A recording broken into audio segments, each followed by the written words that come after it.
सूत जी कहते हैं, मुनीश्वरों, ब्रह्मा जी की बात सुनकर नारद जी ने विनय पूर्वक उन्हें प्रणाम किया और पुनः पूछा, भगवान, भक्त वत्सल भगवान शंकर कैलाश पर्वत पर कब गए और महात्मा कुबेर के साथ उनकी मैत्री कब हुई?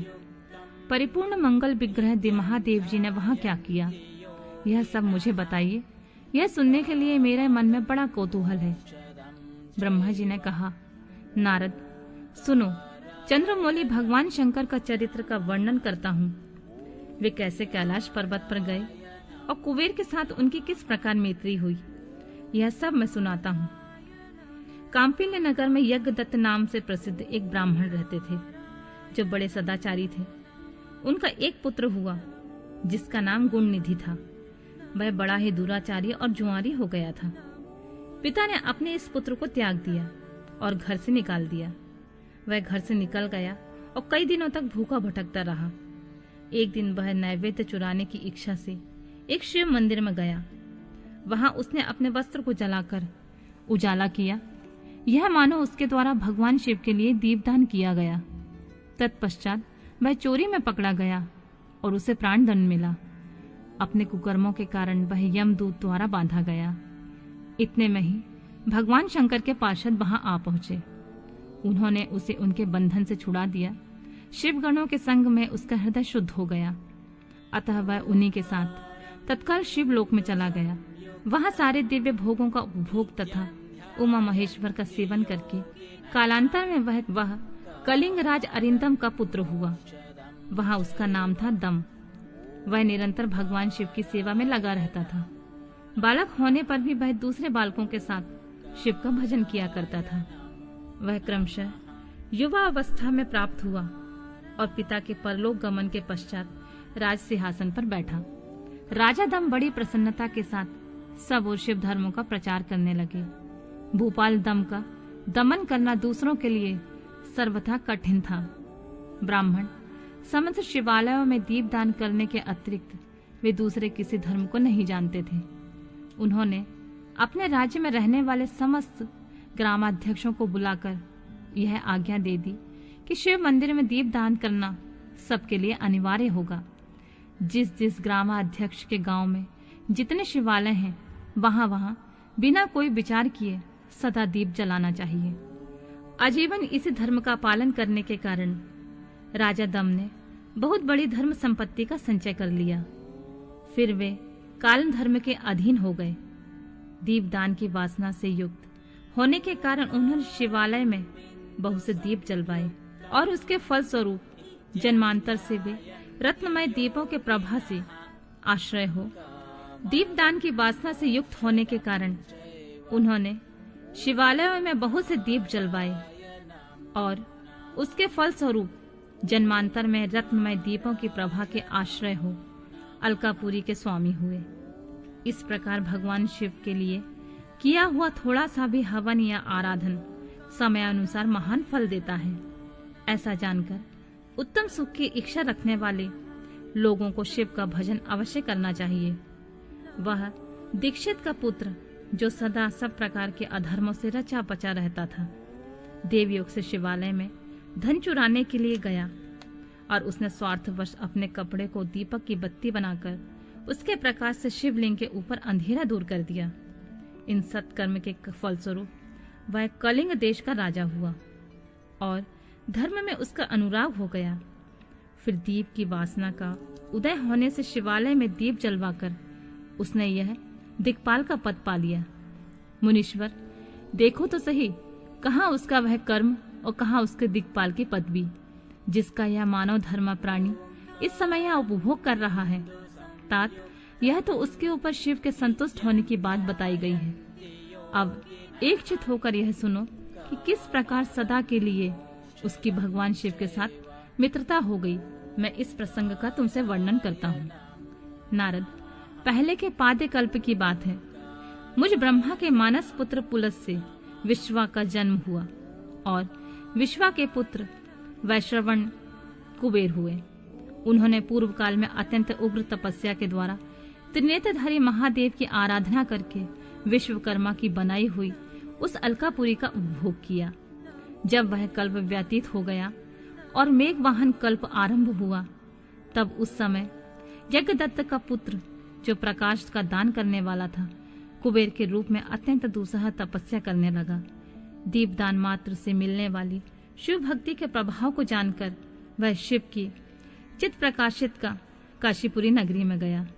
अपने चित रूपी रत्नमय प्रदीपों से 11 रुद्रों को उद्बोधित करके अनन्य भक्ति एवं स्नेह से संपन्न हो वह तन्मयता पूर्वक शिव के ध्यान में मग्न हो निश्चल भाव से बैठ गया।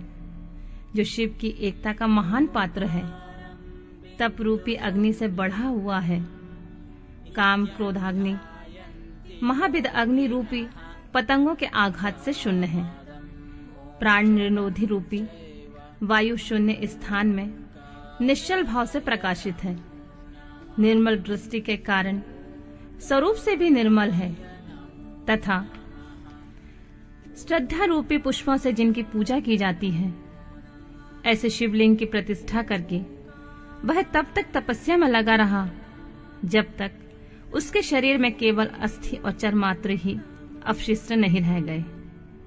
इस प्रकार उसने 10,000 वर्षों तक तपस्या की। तदनंतर विशालाक्षी पार्वती के साथ भगवान विश्वनाथ कुबेर के पास आए।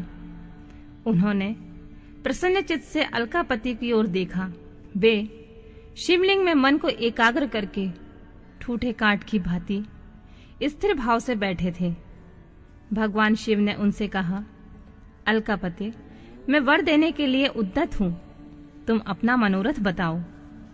यह वाणी सुनकर तपस्या के धनी कुबेर ने जो ही आंखें खोलकर देखा, त्यों ही उमा वल्लभ भगवान श्रीकंठ सामने खड़े दिखाई दिए। वे उदय काल के सहस्त्रों सूर्यों से भी अधिक तेजस्वी थे। उनके मस्तक पर चंद्रमा अपनी चांदनी बिखेर रहे थे। भगवान शंकर के तेज से उनकी आंखें चौंधिया गईं। उनका तेज प्रतिहत हो गया। वे नेत्र बंद करके मनोरथ से परे विराजमान देव देवेश्वर शिव से बोले, नाथ, मेरे नेत्रों को वह दृष्टि शक्ति दीजिए जिससे आपके चरणार बिंदों का मैं दर्शन कर सकूं। स्वामी, आपका प्रत्यक्ष दर्शन हो, यही मेरे लिए सबसे बड़ा वर है। ईश, दूसरे किसी वर से मेरा क्या प्रयोजन है। चंद्रशेखर, आपको नमस्कार है। कुबेर की यह बात सुनकर देवादिदेव उमापति ने अपनी हथेली से उनका स्पर्श करके उन्हें देखने की शक्ति प्रदान की। दृष्टि शक्ति मिल जाने पर यज्ञदत्त के उस पुत्र ने आंखें फाड़ फाड़ कर पहले उमा की ओर देखना आरंभ किया। वह मन ही मन सोचने लगा, भगवान शंकर के समीप वह सर्वांग सुंदरी कौन है? इसने ऐसा कौन सा तप किया जो मेरी भी तपस्या से बढ़ गया है? यह रूप, यह प्रेम, यह सौभाग्य और यह असीम शोभा सभी अद्भुत है। वह ब्राह्मण कुमार बार बार यही कहने लगा।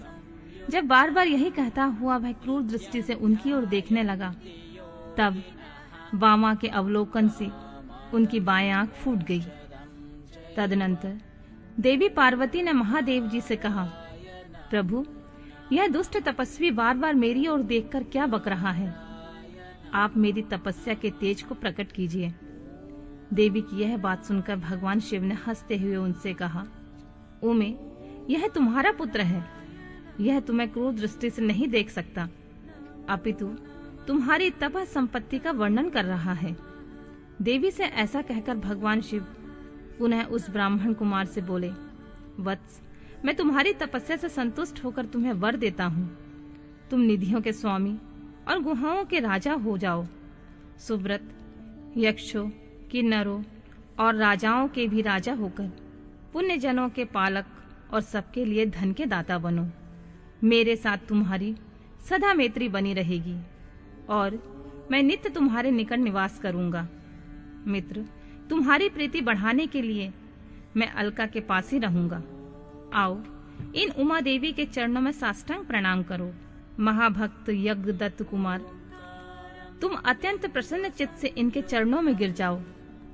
ब्रह्मा जी कहते हैं, नारद, इस प्रकार वर देकर भगवान शिव ने पार्वती देवी से फिर कहा, देवेश्वरी, इस पर कृपा करो तपस्विनी, यह तुम्हारा पुत्र है। भगवान शंकर का यह कथन सुनकर जगदम्बा पार्वती ने प्रसन्नचित्त होकर यज्ञदत्त कुमार से कहा, वत्स, भगवान शिव में सदा तुम्हारी निर्मल भक्ति बनी रहे। तुम्हारी बाईं आंख तो फूट गई है, इसलिए एक ही पिंगल नेत्र से युक्त रहो। महादेव जी ने जो वर दिए हैं वे सब उसी रूप में सुलभ हों।